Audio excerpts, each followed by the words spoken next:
everybody, and welcome to another Candidate Connect. Today is Friday, September the 12th, and I am going to be joined today by the one of the only two incumbents running for City Council, Will Chen. Will, thanks for joining us today.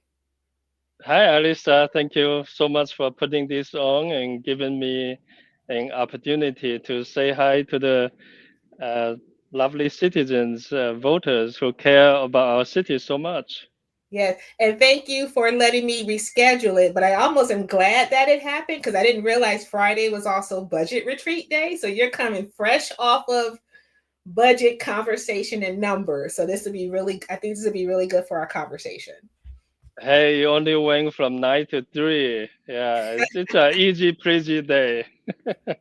Well, first, let's kick it off. Let's. You have 2 minutes to just kind of introduce yourself to people that are going to be watching this later, and again, talk to them like they've never met you before. All right. So, hi, everyone. My name is Will Chen.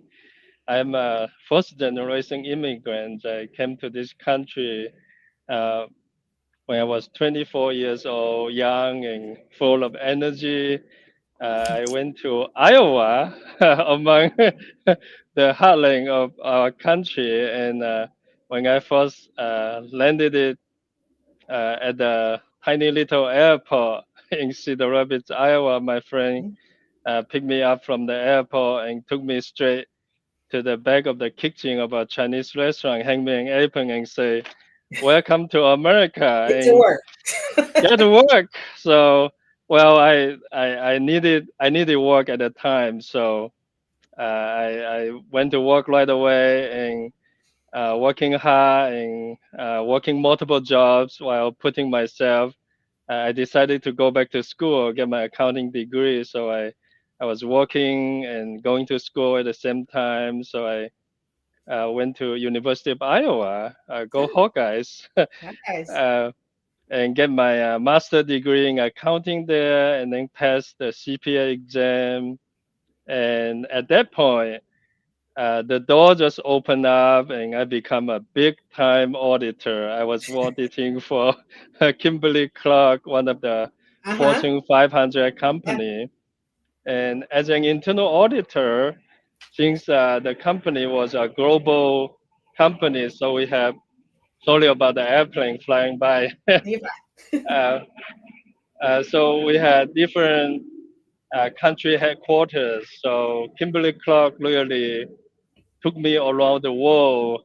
So I all the South Korea, or the UK, or the Italy, or the Beijing, Taiwan. It was just really rewarding 3 years. And then in 2008, I was internally transfer from Wisconsin, Neenah, Wisconsin, which is the internal audit headquarters, to the Kimberly Clark Everett Mill. We used to have a pulp mill in Everett, and Mm-hmm. I was there as a finance person, and I fall in love with my wife Lisa, and build a family here.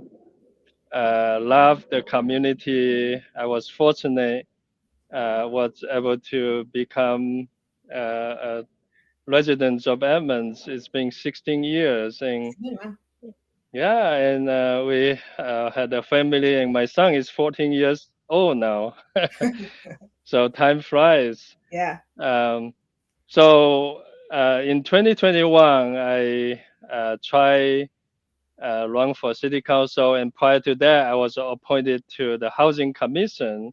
Mm-hmm. Neil Tibbet, council member Neil Tibbet at the time appointed me to the position. I learned a lot, and Yeah.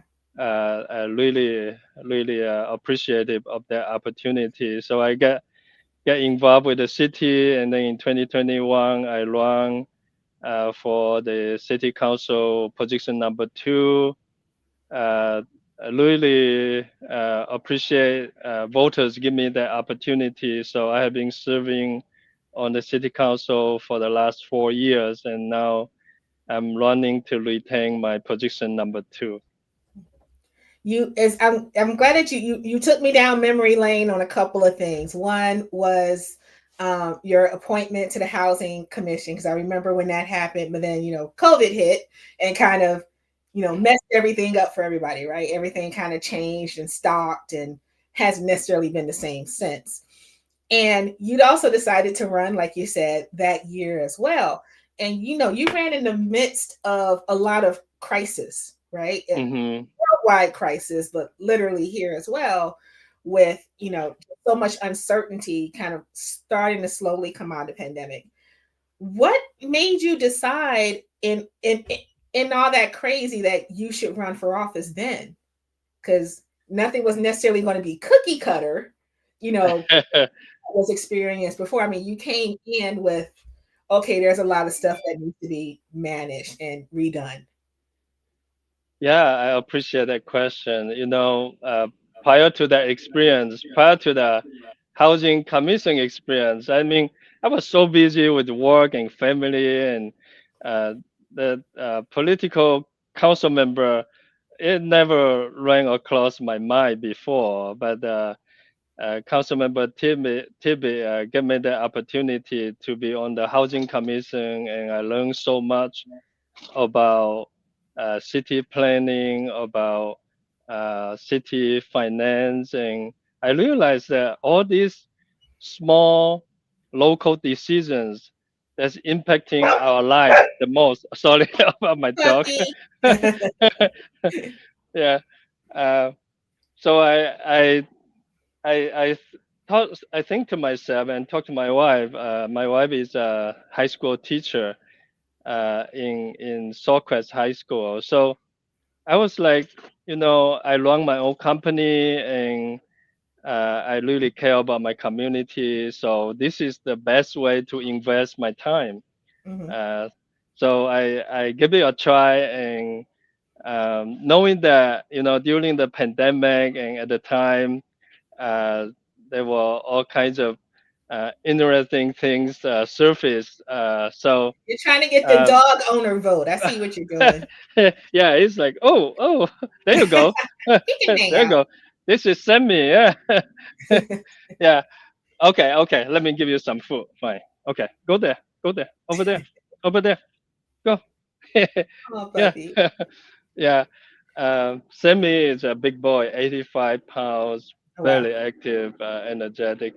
Anyway, so I really appreciate the opportunity and have learned a lot and uh, make some very impactful decisions on the city council in the last 4 years. Well, you've had a little bit of an unexpected surprise because you did have an opponent. Not so much anymore because she had to withdraw. I don't know if her name is still going to show up on the ballot, though. I don't know how that timing works out.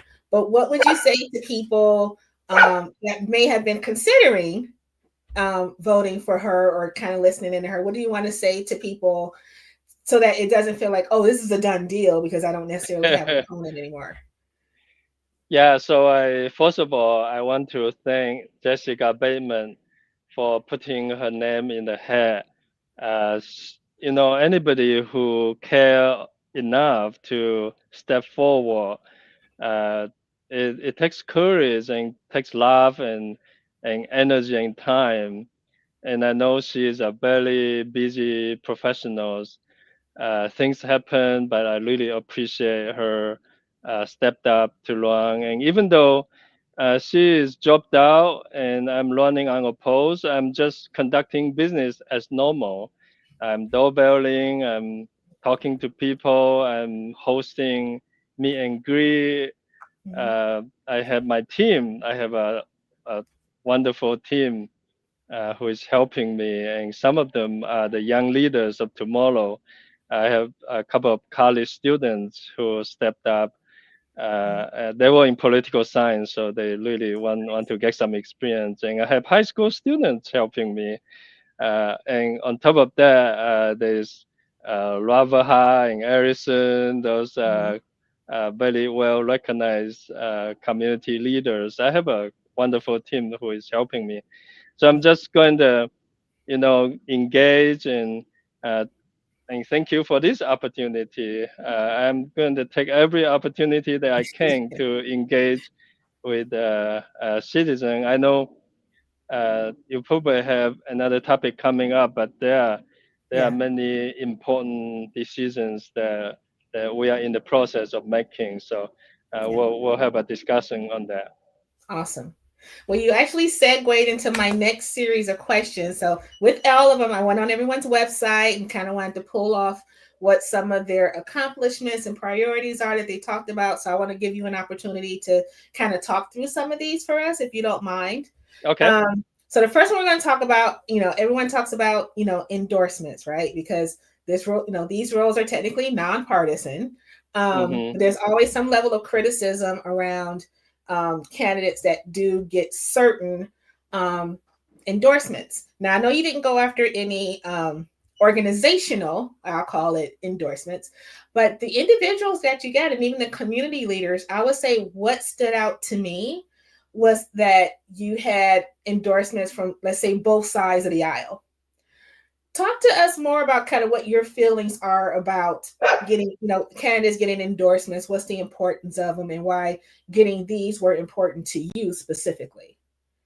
Yeah, thank you for that question. In terms of my politics, you can say I'm a blank piece of paper when it comes to politics.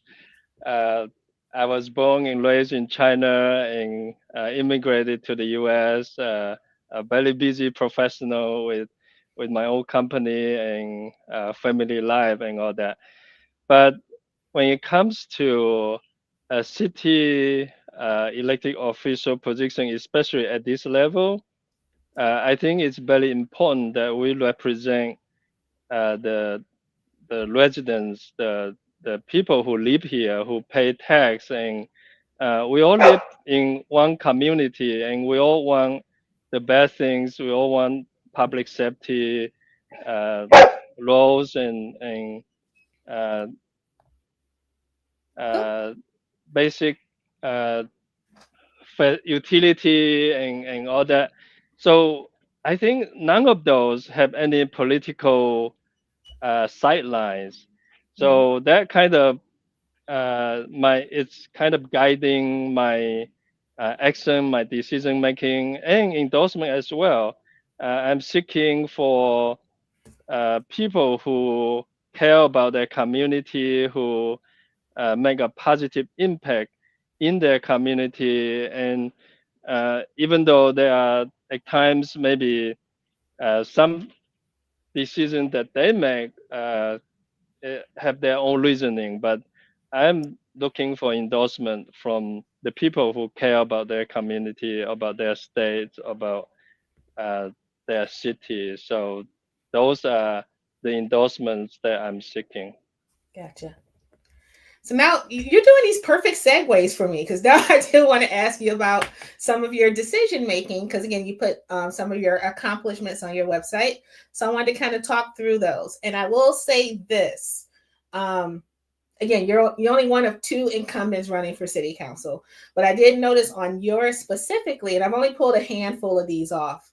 That you had some decisions that were specific to Highway 99, and that can tend to be an area, and I used to live up there, that can tend to be an area that feels like they're not folded in to a lot of the city's planning and spending of money and resources. And so, of course, on yours, you talked about Lake Ballinger, the interlocal agreement.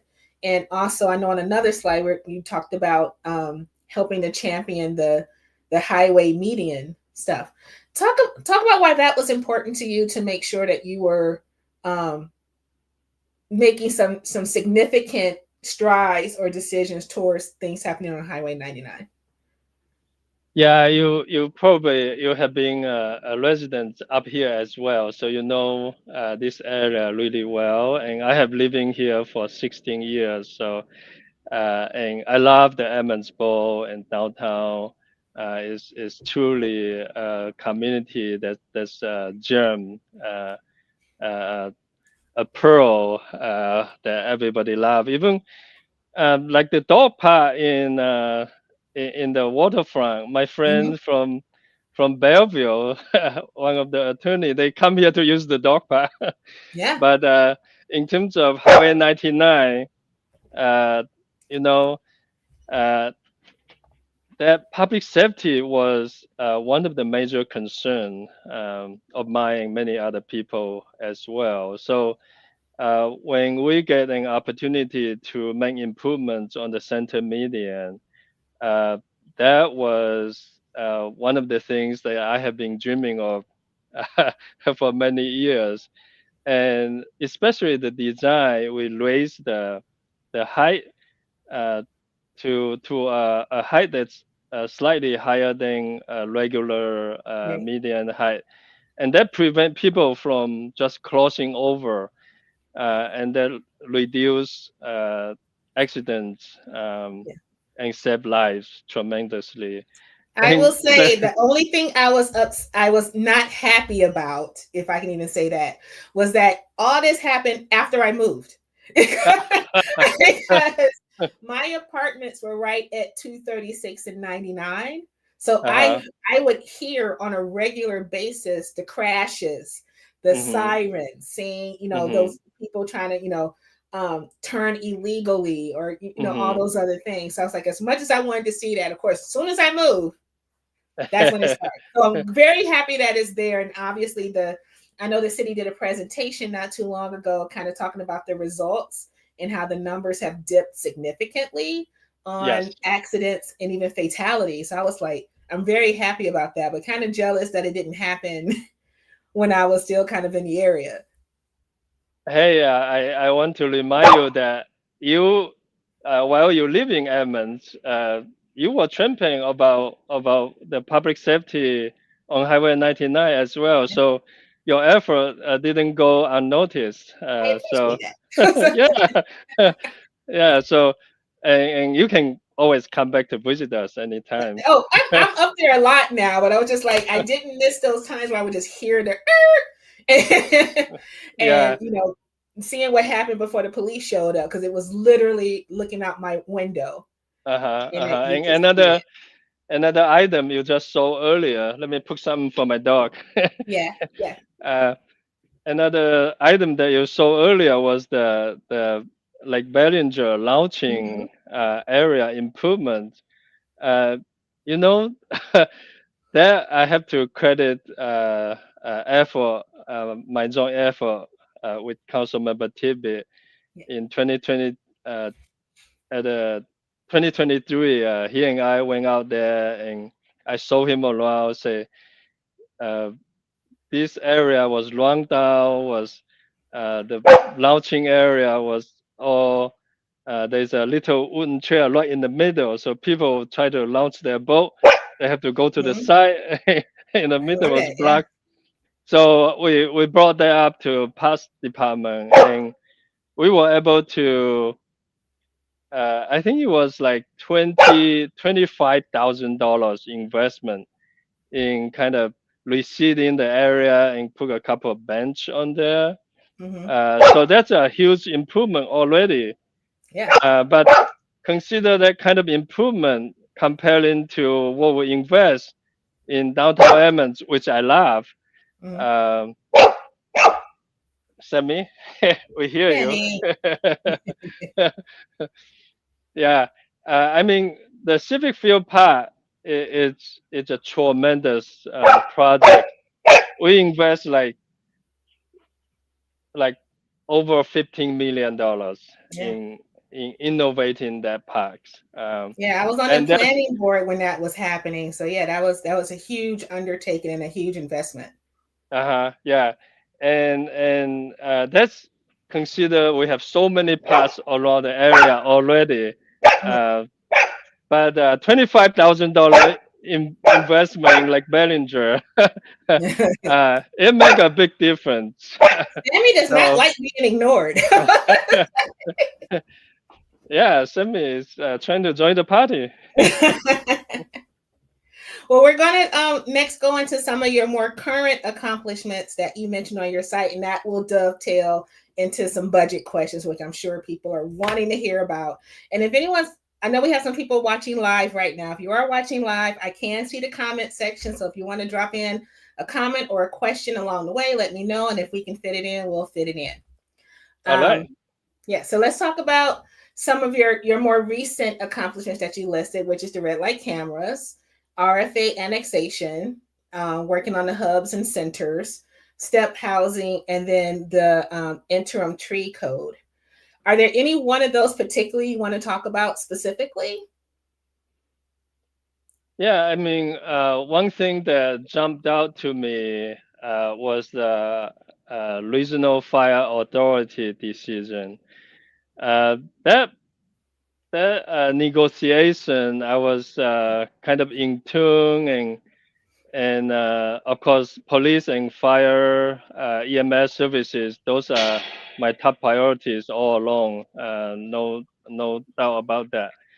But during that process, the negotiation about give and take, and um, one of the things that I was a little bit hesitate is the regional fire authority want to take over our fire stations Mhm. without any compensation. So it took me a while to come around uh, to that concept, because in my mind was the fire station was purchased by Edmonds residents tax money, and now South County Fire, the regional fire authority, is a total separate entity. So if they want to, it's an asset, right? It's an asset that our Right. city own.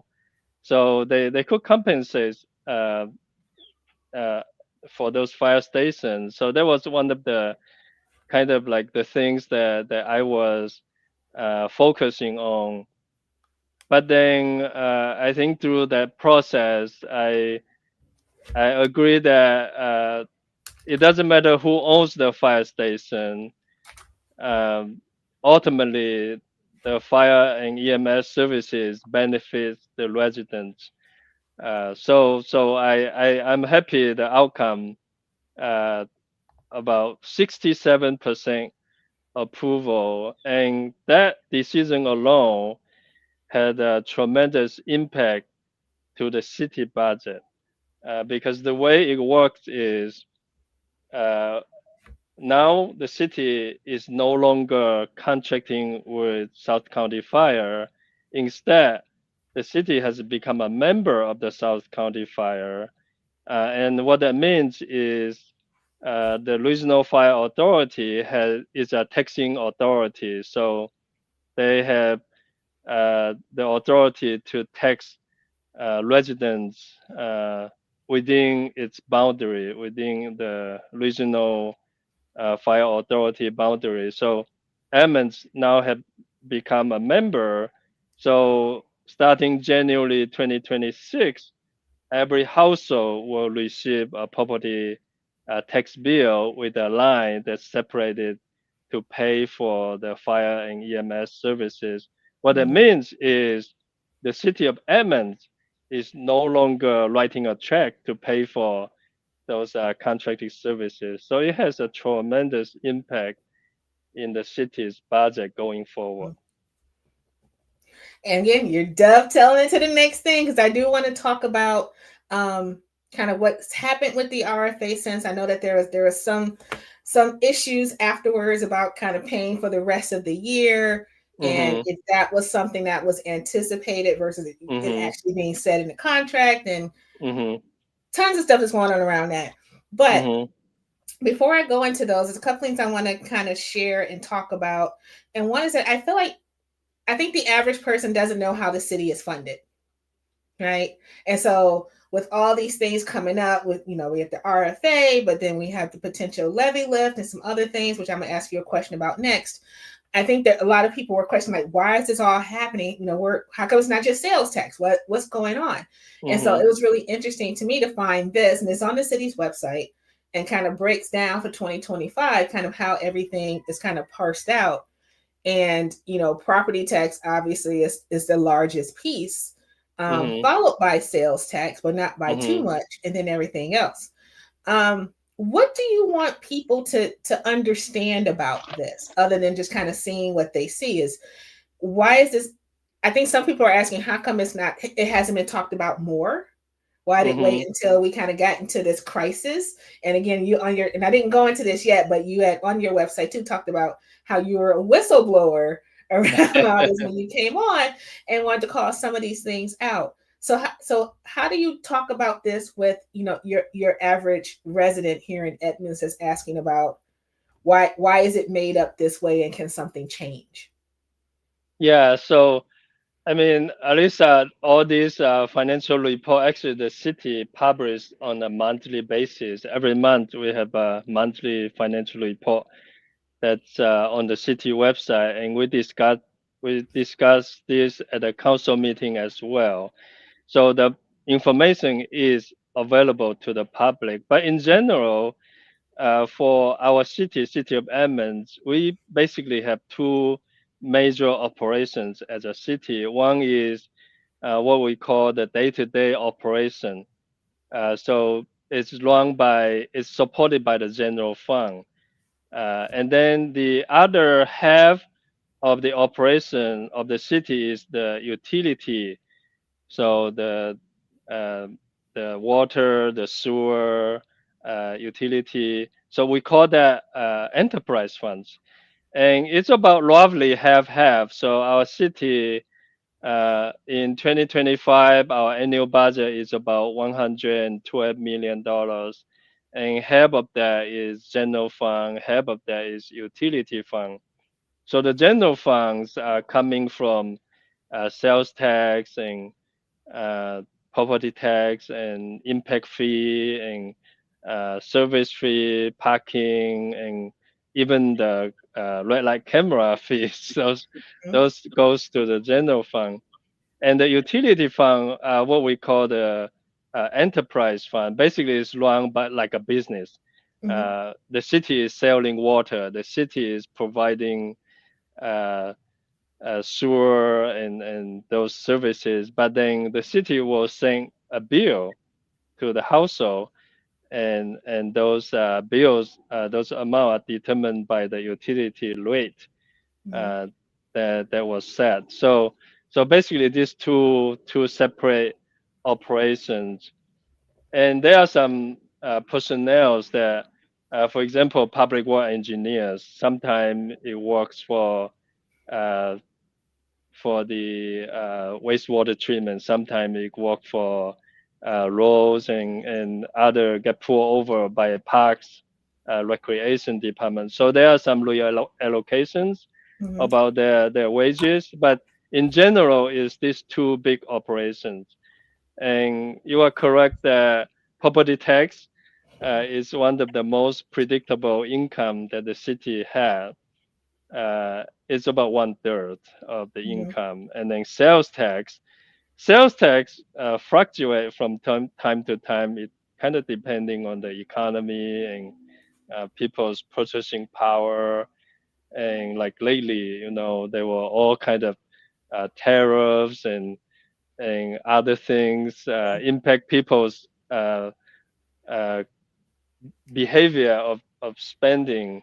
That will fluctuate the sales tax income for the city. And for 2025, w- we just had a whole day of biennium budget Yes. update today. So one of the things that we kind of talk about is our sales tax is coming in, uh, is going to be a little bit shy of the original target that we set. So we'll have to make it up from other places. So hopefully things will turn around. It's always a moving target. Mm-hmm. It's always people's spending habit is impacted by their income level, Mm-hmm. by the job outlook. Yeah, there's a lot of factor impacting sales tax, but in general, it's about one third, Yeah. one third of income, and then the rest of the income is coming from some other non-major income source, Yeah. uh, like the uh, like the fees Yeah. and So you said service. government, you have some government grants, you have some service fees, fines Mhm, and penalties, loan proceeds, but yeah, significantly mhm. smaller Yeah, than and correct. And in 2025, I want to point out that we had to borrow $6 million from the utility fund hmm. to help out with the general fund operation. So that's something that we need to pay back. Here's I got a ton of different questions that are all kind of centered around this one I'm going to ask you. Because Okay. again, um, people are feeling taxed mentally and literally, right? Because you have, we just passed the RFA, potentially passing the levy lift, the cultural access sales tax that just happened, public safety sales tax, and potentially too B&O and potentially parking fees. Hmm. How do you address the constituency around feeling like all of a sudden they're getting hit with a lot of taxes at one time? Yeah. So that's one concern I have myself. I mean, for the regional fire authority, um, that was a good decision because we need that service and we have a excellent service provider, and that is helping the city finance as well. So that alone, uh, the regional fire authority starting in 2026, they're gonna bill $19 million, and that's about what the city collect in terms of property tax annually is about 18.5. So that item alone, we have kind of double the residents tax paying liability already. And then for the cultural excise tax, we did just make a decision to delay it. So Okay. we're gonna, yeah. So that one is temporary on hold. The uh, public safety sales tax increase, that one passed. So that one will come into effect January 1, 2026. Um, and then, of course, the levy that's underway, that's 14.5 million. So that alone is kind of like increase another 90% of the property tax if it passes, Yeah. if the residents approve. So we're looking around 200% property tax increase, Hmm. uh, going from 2025 to 2026. So I feel the burden, and that's why you probably already know why uh, I was not very enthusiastic about. I'm just worried about the Yeah. working people, the people on fixed income. It's just too much of a jump in 1 year. Yeah. And on top of that, this levy is permanent. It's not Hmm. just 1 year, it's permanent. For 6 years, it will increase or adjust to inflation. And then 6 years later, you will fall back to that 1% increase. The 1%, the starting point of the 1% would be the high number after the 6 years. So, for example, after this year number six, the property tax, that 14.5 million will grow to, let's say, 18 million. Hmm. And going from there, it will be 18 million plus 1% going forward. So it's a permanent tax increase. That's and I know that's scaring a lot of people, right? And it's and I think maybe I'm hearing about it a lot more too because now I work with seniors almost exclusively, and of course there's been a lot of back and forth about some that might be exempt versus not, and Mm, there's still just a lot of back and forth on that. But I pulled this from the city's website as well, and again, someone with this assessed property value of 840,000, this is what they could look at seeing is that their property tax is going to double.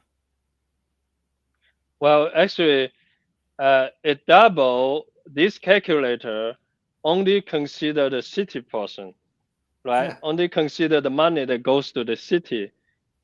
This calculator does not include the regional fire authority tax that they're gonna Right. see on their property tax bill. So if Right. you consider that, each household's property tax is going to be increased by 200%. Wow. Does that scare you as a candidate? Does that scare you as potentially being on city council again and having to kind of be be be on the dais during that period of seeing kind of what that fallout might be? Well, so I think my job is to make the information available so that either it's my wife or my family, my friends, or my neighbors, they will make a decision knowing what's going to be impacting their personal finance, and the Right. decision is theirs.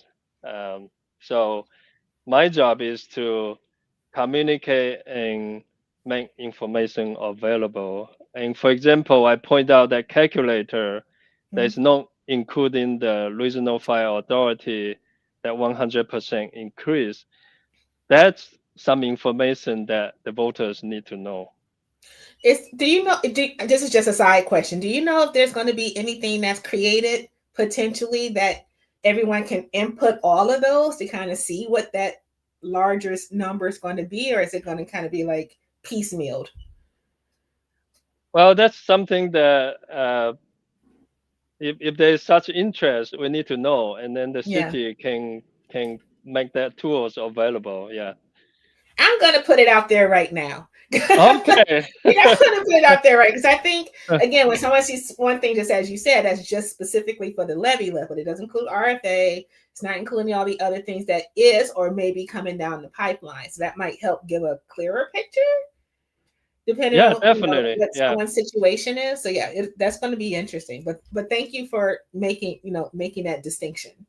Well, so I want to kind of put a word of friendly reminder is that all this information and decision needs to be known, needs to be made available before the election day, which Yeah. is November 4th. And once the decision is made, let's say it's for one way or the other, and then if people know about it after they receive the property bill, that's already kind of late because it's Right. already law. It's already passed. It already become law. Then it's a little bit too late.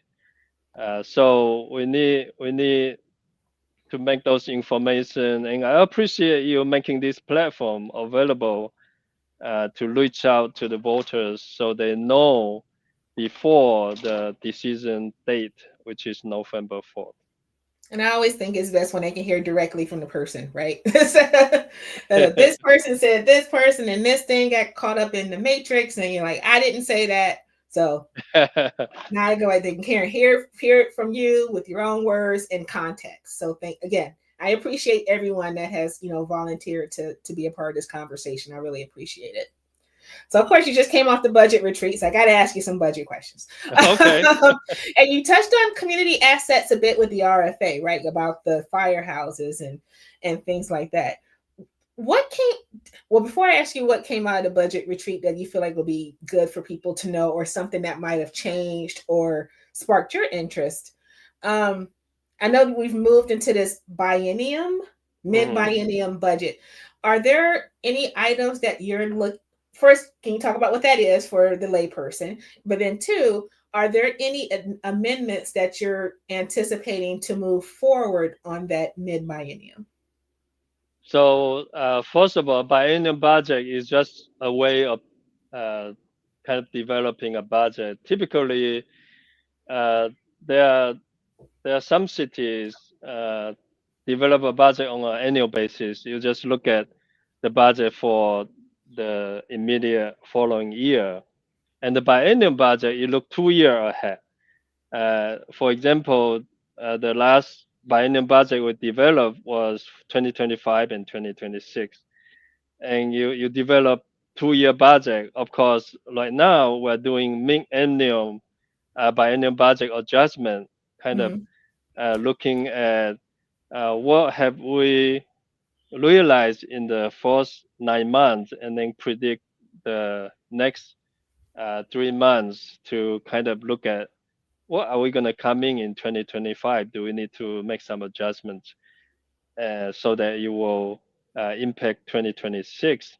And one of the there are many advantages of doing biennium. One of the advantages is you look at 2-year time window. You kind of give the opportunity for those projects like the capital projects, CIP, Mhm. CIP, that will linger over 1 year period of time. For example, the Highway 99 projects is like 4 or 5 different stages that go across the year. So that's the advantage of the biennium. That's one of the advantage. Mhm. Uh, but we are City of Edmonds. We are at a very special time right now because as we develop the biennial budget, then we kind of get off track. The reason I say that is we are proposing a tax levy that is dramatically different from what we plan Right. in the biennial budget. Original in the biennial budget for 2026, our plan was to raise $6 million uh, tax levy to balance the budget. And now we're proposing, which by the way, personally I was for the 6 million, and I was against the 14.5 million. Um, so, but we make decision as a council, not as an Mhm. individual council member. So the majority of the council uh, want to uh, place a tax levy that's 14.5 million, which is 8.5 million more than what we originally budgeted for 2026. So that kind of give us a uh, different resource pool that uh, we can plan for 2026, which is today's biennial budget retreat. The majority of the time was discussing how to allocate this $14.5 million that's coming in. Mhm. Um, so it's kind of deviate from our original budget, the biennial budget that we developed. And is there anything you're looking to move forward on that mid biennium, or is everything just kind of status quo? Also, right now, I mean, we have this $14.5 million allocation that we are still the administration and the city council is still deciding the most optimum way to allocate it. Mhm. Uh, uh, so right now we're still working through that process. Once that's finalized, then we can look at amendments. But at Yeah. this point, it's too early to do any amendments. Good answer. Okay, we're going to start not go into some of the audience questions, but the last question I want to leave with you before we do that is, especially what you based off of what you just said. hmm What happens if the levy lift doesn't pass? So actually, this is really one of the key point that I raised today at the retreat is that as a city, we need to prepare for two different outcomes of the levy vote. Um, of course, right now, our administration is focusing on one, uh, focusing on the levy pass.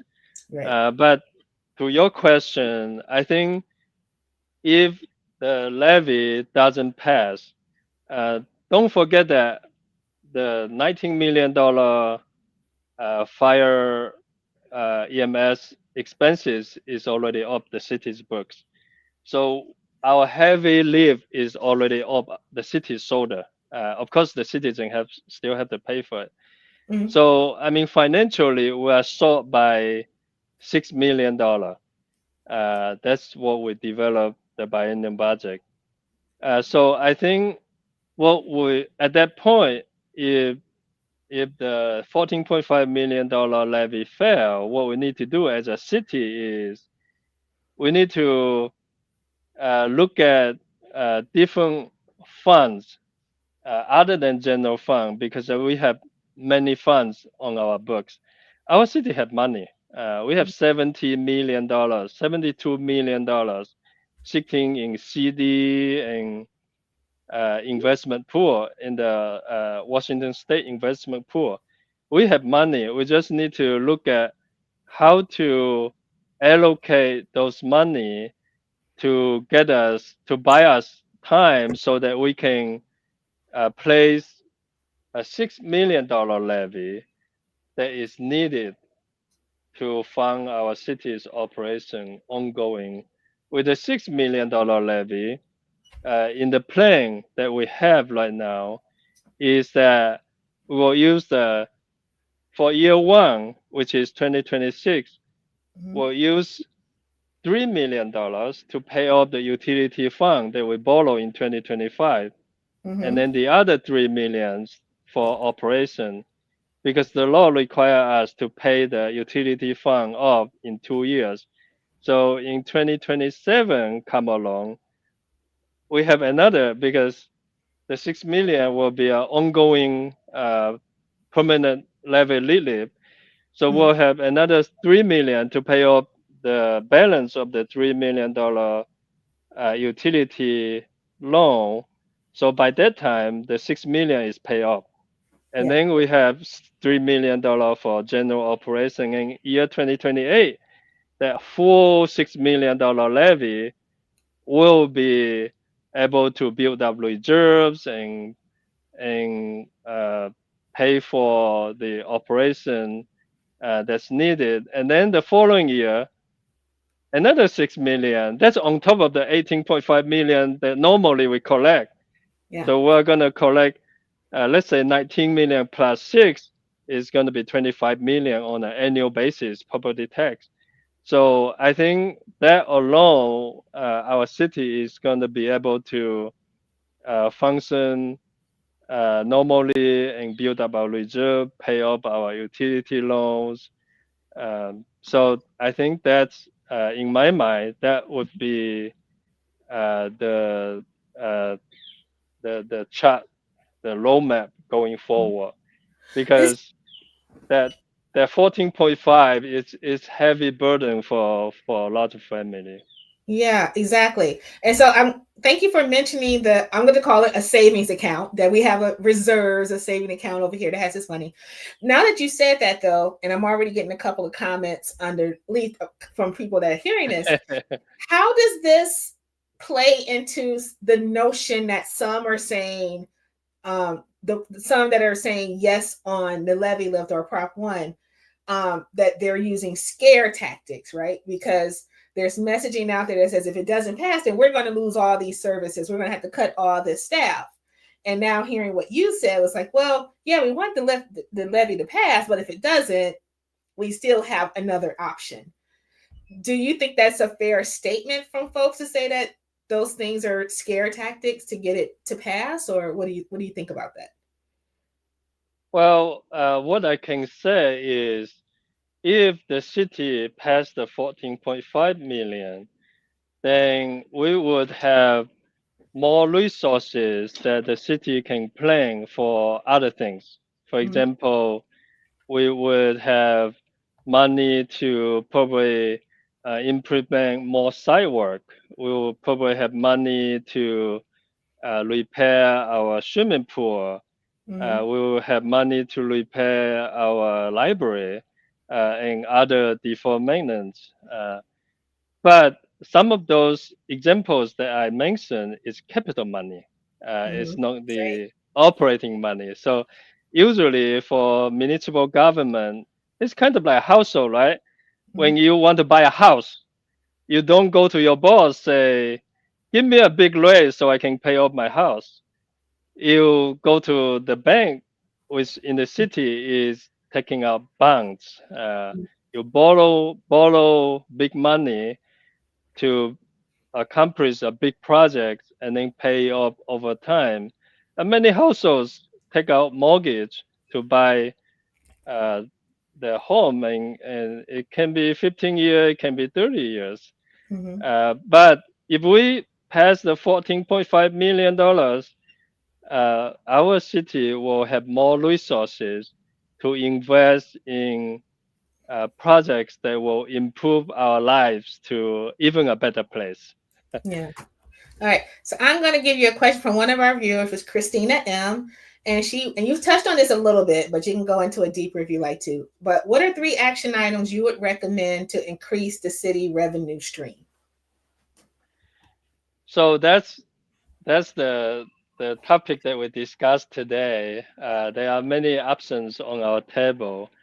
I mean, one thing that I am uh, a proponent of is the automatic enforcement, uh, things like the red light camera, because I have witnessed myself and hear many complaints and concerns from citizens about people are speeding and people are running red lights. I was almost run over by somebody, and it's interesting. And when I'm driving on the street and I'm driving like speed limit, right? It's Mhm. 30 miles, and the people behind me will be like, "Toot, toot, toot, toot, toot, go faster."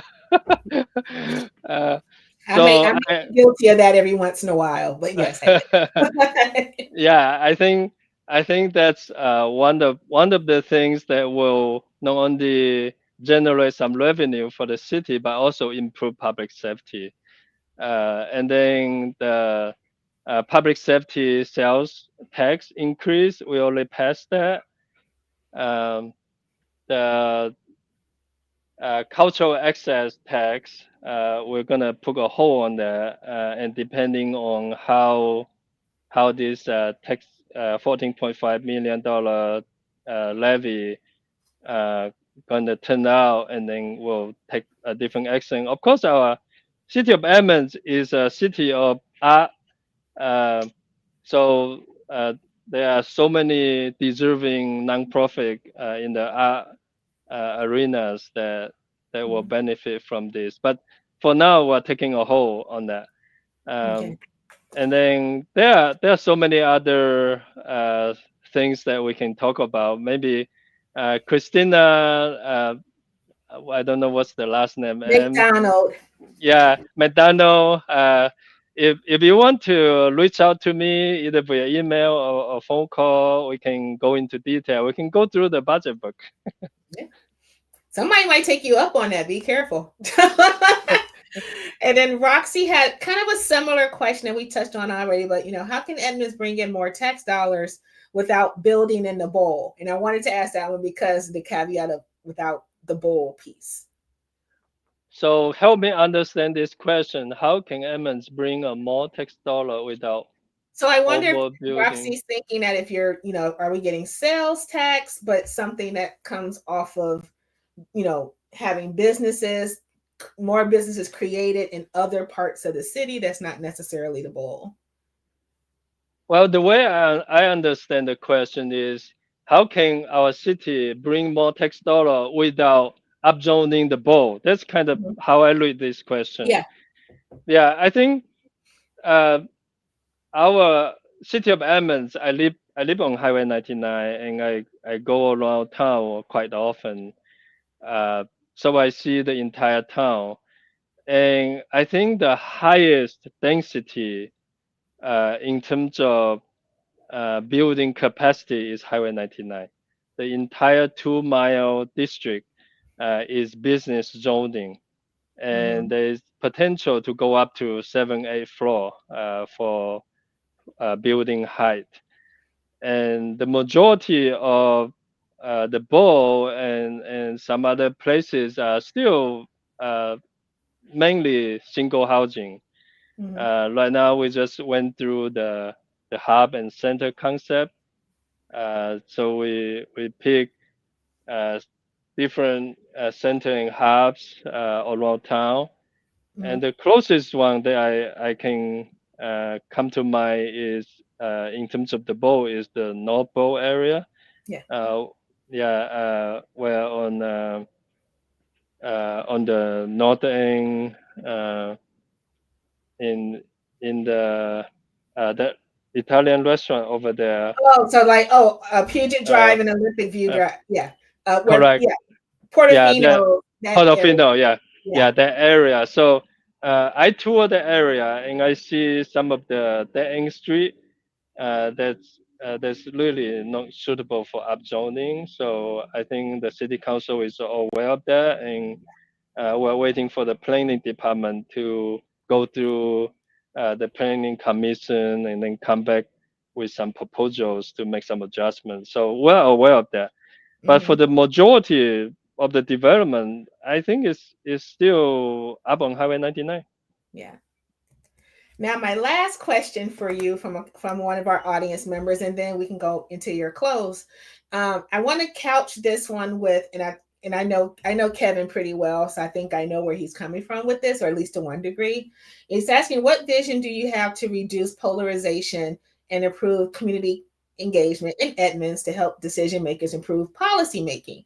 And I know some of that is coming from kind of unfortunately what the current climate is right now. And you are a man of color. You are a minority in Edmonds, and you know that number totality is still less than 6%.